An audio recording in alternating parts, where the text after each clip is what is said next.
राधे राधे। हम अपने जीवन को कितना परसेंट जीते हैं? 100 वर्ष का जीवन माना गया है मनुष्य का, लेकिन 100 वर्ष होता नहीं है। मैक्सिमम 70 आप मान के चलिए। बहुत से लोग भाग्यशाली होते हैं जो ऊपर जाते हैं, लेकिन एवरेज एज जो होती है वो 70 मान ली जाती है। अब इन 70 ईयर्स में हम कितना साल खुश रहे, कितना हम पॉजिटिव रहे, कितना हमारी वजह से लोगों को सुख मिला, लोगों को खुशी मिली, ये चीज़ें बड़ी महत्वपूर्ण होती हैं। क्योंकि यहाँ इस पृथ्वी लोक में आने का हमारा एक निश्चित समय होता है और जाने का भी निश्चित समय होता है।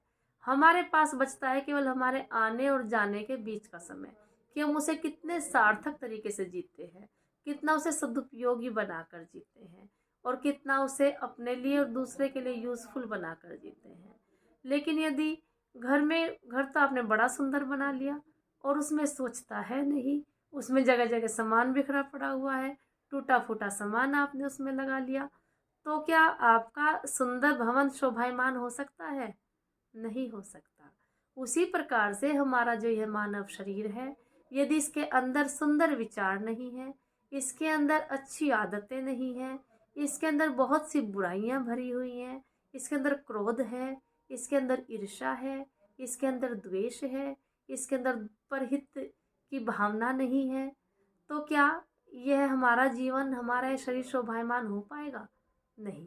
इसीलिए हमें अपने शरीर को, अपने जीवन को इन बुराइयों से दूर रखते हुए, परमेश्वर की भक्ति करते हुए सार्थक करना चाहिए।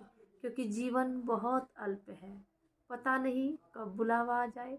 लेकिन जितना जिए मन से जिए और जितना जिए परहित की भावना के साथ जिए, फिर देखिए जीवन में कितना आनंद आता है। जो हम दूसरों को देते हैं वही हमें मिलता है। अगर हमसे कोई आनंदित होता है तो बदले में हमें उसकी जो पॉजिटिव एनर्जी है वो मिलेगी, हमें उसके बदले में आनंद ही मिलेगा। जो दोगे वही लोगे। इसलिए हमेशा दूसरों को अच्छा देने का प्रयास करें, दूसरों को प्रसन्न करने का प्रयास करें। और कबीरदास जी भी कहते हैं, ऐसी वाणी बोलिए मन का आपा खोए, औरन को शीतल करे आपहु शीतल होए।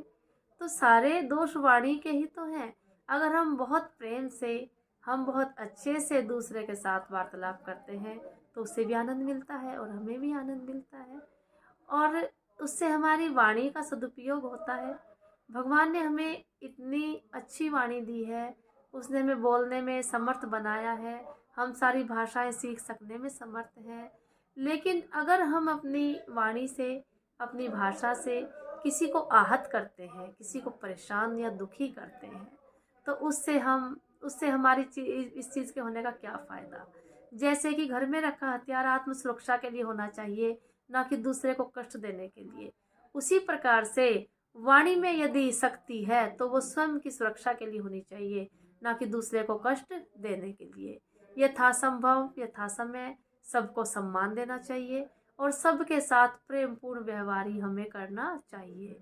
इस प्रकार से यदि हम अपना जीवन यापन करेंगे तो निश्चित ही हमारा जीवन सार्थकता की ओर जाएगा।